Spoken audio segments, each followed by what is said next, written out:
શું તમને ખ્યાલ છે, બેઠાડું જીવન એટલે કે સિડેન્ટરી લાઇફસ્ટાઇલને દિવસની 5 સિગરેટ પીવા જેટલું જોખમી કહેવામાં આવે છે?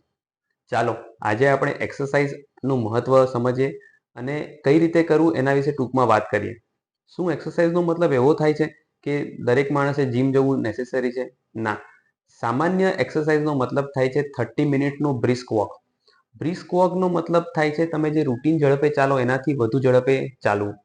જરૂરી નથી કે તમે દરરોજના દરરોજ ચાલો, પણ પ્રયત્ન કરો કે અઠવાડિયામાં 5 દિવસ તમે 30 મિનિટનું બ્રિસ્ક વોક રાખો.